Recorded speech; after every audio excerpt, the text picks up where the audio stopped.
Voilà, nga makama pasi nde ya mweko na biso o balobi ke azui mbongo. Oui. Oui. Bakate 3 ans de prison. On dit mouké 3 ans mouké. Mouké. C'est de moni on bana. Ni ko sanga mawa ya bana. Pendant 3 ans, na moni ngoya mukie makasi. Po to mona pe bakulu na ba miyibi ba kanga ba ba ke soki ka mwana ka c'est so pene.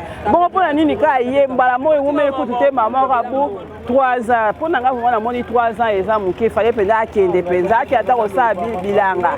Po e mona isa ke asani mabe comment ko détourner mbongo président PC biso pona bana biso gratuité mais ya ke ko détourner on sali vraiment bien 3 ans pe ngumete to surtout ka mama bo jugement ko sa même jour ni pe mama ka 3 ans en tout cas, tout se peut. Ba revoir. Pour la biso penda ba revoir ni wana bien jugement ne salami bien té.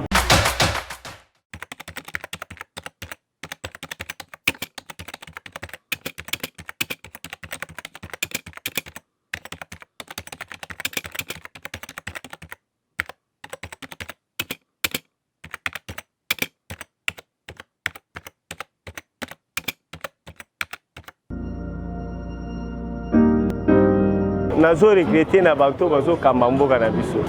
Willy Bakonga aza mwana mboka sana ekolo wana en face ya na boulevard wana ekolo na ye moko.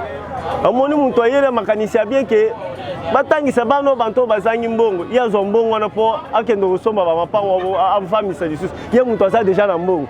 Eza mutema mabe ya bakonzo bazo kamba mboko e bakongolais neti bakongolais ti. Ndenge bakangie wana afuta mbongo babotona na ekolo eza wana. Et comme bien privé à l'État, ce gars sont bons. C'est pas ils sont bons. Il y a beaucoup de condamnés au Kébou. Il fallait pas faire ça 10 ans. Et quand on a la caméra, on a 20 ans et 10 ans pour pas évoluer bien. Pour qui mouille, il faut ici là. Donc on a besoin qui mouille, il faut ici là. Tout en attend que mouton y va ici ce salaire musala, on a salaire na yo, on a prime na yo, beaucoup là-bas. Ce qu'on comment y va. On va tuer ma boko. Na CP na justice à Congolais, na moni musala zo sala makasi. Va continuer. Va limbi sa mouton ta moto. Oh y va kangaye vraiment. Akende ko vendre na baboto na ba bien besoin cela. On peut exemple on a vu ça ba petit peuple. Bato ba osala bango ba wela ka ba intérêt ya ba famille na bango na basi na bango me basala l'intérêt ya biso peuple te.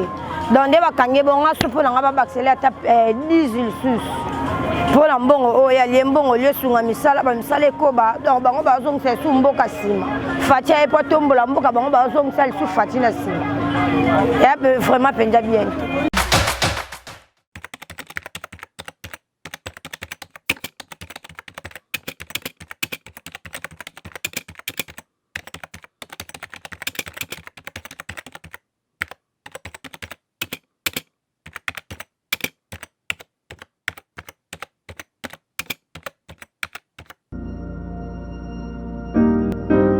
On a eu condamnation et ça malam. Peut-être qu'il ne pouvait pas mériter 3 ans. Peut-être qu'il pouvait mériter plus. Mais normalement, ndenge bakangi a la présomption d'innocence. Il faut pas sambisa ende ba sambisa kamere liboso batonyo son public. Pour que toyeba parce que na kat na sima Willy Bakonga, ça peut être d'autres personnes. D'autres personnes ba cause da sima Willy Bakonga. Mais ezaka mukete et ceux qui ont été satisfait. Pourquoi? Les sénateurs rebelles fandi wana parce que les militaires il y a Sénat, il y a parlementaire. Non, ba fungola bango ba sénateur okokuta ke baza mi bebele to kokanga bango et on va récupérer beaucoup d'argent ba to ba kofuta très bien. Même aujourd'hui où nous parlons, naza fonctionnaire de l'État, aujourd'hui le 30 nazu mbongote. Parce que na ba sénateur, na bango nyonso bazoyi bambong. Mais ce que je peux suggérer ceux qui président République azoyo kangai. Ba ministre, ba député wana, ceux qui bazong na tango Mobutu, les députés ne touchaient que $1000. Ba kotika députation. Bazoki makuna pona mbongo ba uchi bango ebele. Bon, arrestation Willy Bakonga, tout d'abord, la saluer non bravo parce que Willy Bakonga, il a beaucoup détourné ici dans Mboka na biso. Comment on a que à combattre dans nos gratuités et enseignement et sungi bisoté, biso tous les parents. Tout ce là qui est gratuité et ça nous a qui peut effectivité dans sunga qui biso mais après un temps tout le monde makambuba magou et tout consort. Il y a eu des écoles fictives au Willy Bakonga azaki yé moko pour signer ba ordonnance. Mais il apportait rien.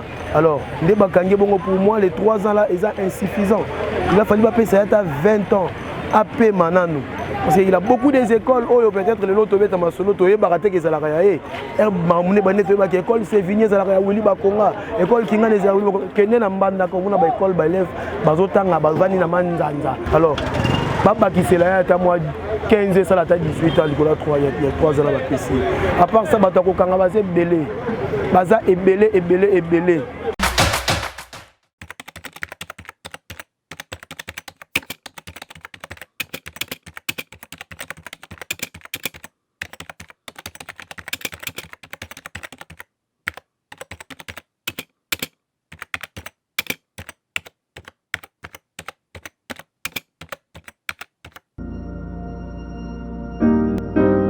Pona ngai omoni biso totangisi bana mingi kofuta ba minerval banini tandis que Fati aye na esprit que na tofuta de gratuité.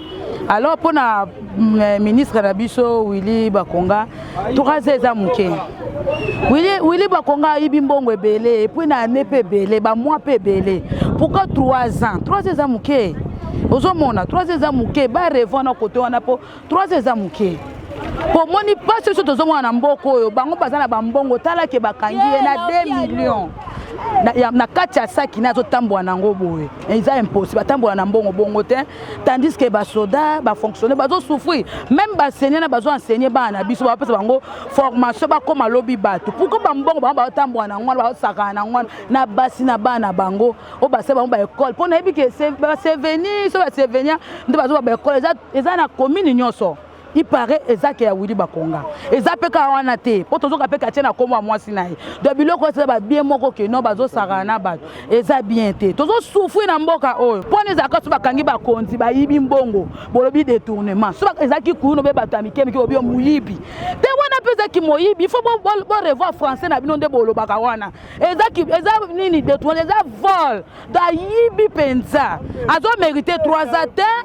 Quand tu prends un procès, il faut publier en gros. Il y a quand même beaucoup de mouquets. Il faut publier en gros. Fatih état de droit, c'est-à-dire que nous avons mérité. Ce qui va bien publier à l'état, il faut en gros.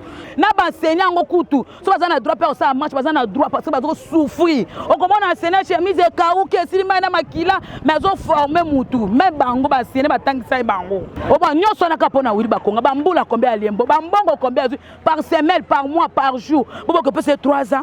Non, 3 ans. 3 ans que tu prends un gars multiplié, on va 30 ans. Et comment 30 ans? Parce que 3 ans, on va attendre 0 mois quoi. Et ça dit 30 ans. Au sommet, et ça la bongo. Mouton sali ma bé à Liembon, même en Dako. Moi, non, il va pénir à Kaye. À cause de la péninsule, ma casse, il faut me balancer. On va retirer à Ewana. Attends, on kuna zuboy. Au sommet, bongo lobby, Gana Rosandeni. Des actions pour la bana, yeah. Et ça sonne pour la balle, ba tia bilongi likolo, te za anniversaire ba tambola ba ye papa bino muyibi. So ba ba tanga. So ba tanga c'est ba illettré nini. Moi en tant que parent des enfants, nazo tangisa bana eza bien, mais eza bien te pourquoi? Parce que condamnation ba PC on eza il y a peu de temps, il a beaucoup détourné. Il faut que condamnation on a ezala ya tamolaï. Au ba PC il y a 3 ans, moi je ne suis pas content avec les 3 ans. Moi j'avais voulu qu'il soit aussi comme M. Vital Kamerhe. Et là on a abandonné l'Ingayangon. Mais je suis dans la joie. Comme il a arrêté, je pense que non. Bana nangai, bana nabiso, babandotanga siko à l'aise. Parce que yé moutou abanda qu'on empêche gratuité de l'enseignement.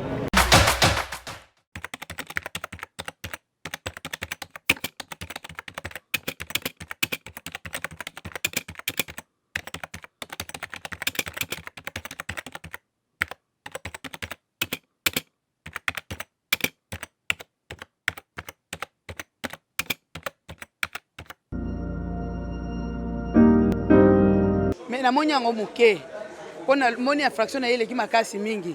C'est vrai ce qui mibe kwa mboka esengi te moto asali ba transfert de manière illégale ba condamné na 3 ans to lo bata mérité 3 ans na ye. Wana ezali po etali transfert de manière illégale. Bongo bela mbongo ya ibaki ya enseignant a transféré 2 millions. Est-ce que ayibi kaka 2 millions? Moto na tsoka komitu na yango wana. Na moni etumbu ba pesi yenga na moni yango eleki muke. Par rapport à la gravité de makambo ya sali balobeli yango kutu te batali kaka transfert illégal bongo makambo so bazo reprocher balobi nini pona yango mais azwa ta 20 ans moninga na yazwa ki 20 ans ya kozwa 20 ans te pona nini boyebi basena boni bakufi nga naza enseignante nazotangisa na baninga oyo bazozwa salaire kutu te ba NU ebele bafutami te likolo ya désordre ya Willy Bakonga donc pona ngai namoni 20 ans wana namoni yango kutu muke soki 3 ans namoni yango muke.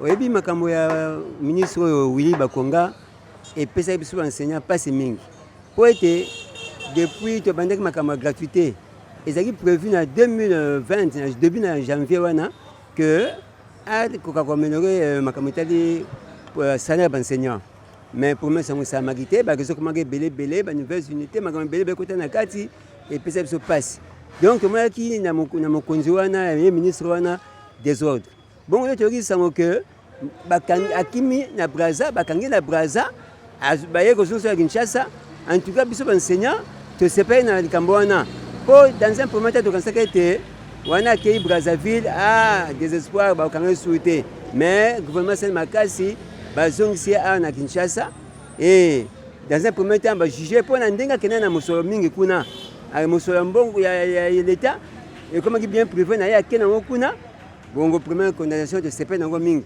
mais sikoyo etikali na ndenge agéraki ministère na ye wana ministère EPSPT 3 ans wana ekoki na ye asubir yango d'abord sikoyo batala bagérer côté etali gestion ya ministère batala su côté wana susu bongo après soki bakobengisa mpe mokolo na juste comment mokolo ya kosambisama na ye na prison soki kosenga biso nyonso tozala na prison tokoya kuna na prison totala ndenge bakosambisa ye kuna.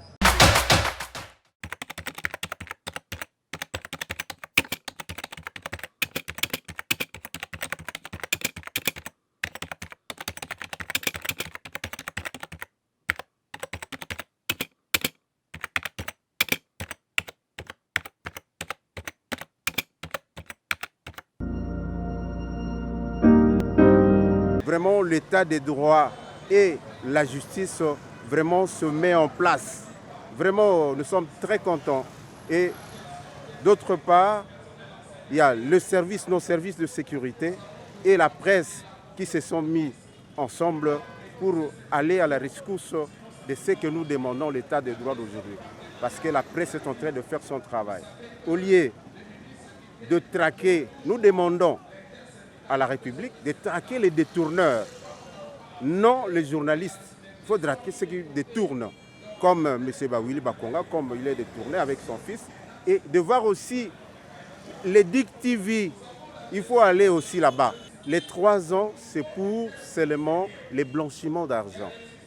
Mais le fait lié au détournement des fonds loués à la gratuité, ça ne s'arrête pas là. Ça va continuer. Bien qu'il est condamné à 3 ans, donc la justice, la Cour de cassation va poursuivre le fait lié au détournement de faits liés à la gratuité de l'enseignement. Bakonga est poursuivi d'abord pour la flagrance, le branchement des capitaux. Donc cela prend de 5 à 10 ans. Mais nous sommes étonnés comment la justice peut sanctionner Bakonga 3 ans. Normalement, dans le cas de flagrance, ça doit prendre 5 à 10 ans. On ne sait plus qu'il y a maximum et minimum de pénalités.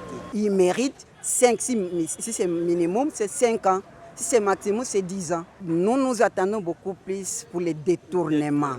Lorsqu'il sera poursuivi, même là où il est en prison, il sera poursuivi. Donc il va sortir et la justice va le suivre là-bas. Nous les enseignants, nous préférons que ces jugements soient publics. Nous serons là. Nous voulons voir comment Bakonga détourner l'argent et quelle sentence qui lui sera donnée. Puisque la gratuité, le chef de l'État lui-même s'est investi. Il a mis la gratuité à la première place. Les détourneurs de la gratuité, des frais liés à la gratuité, doivent être jugés publiquement comme on a jugé Vital Kamerhe. Permettez de voir citer son nom. Donc Bakonga sera jugé publiquement et tous les enseignants, les parents, les enfants doivent suivre les jugements de Bakonga qui n'a pas permis à ce que les parents puissent envoyer leurs enfants gratuitement à l'école puisque le chef de l'État lui-même s'est investi pour que la gratuité soit effective. Mais Bakonga il a cherché à bloquer, il a détourné l'argent pour que les parents continuent à souffrir et que les chèques puissent se multiplier encore davantage.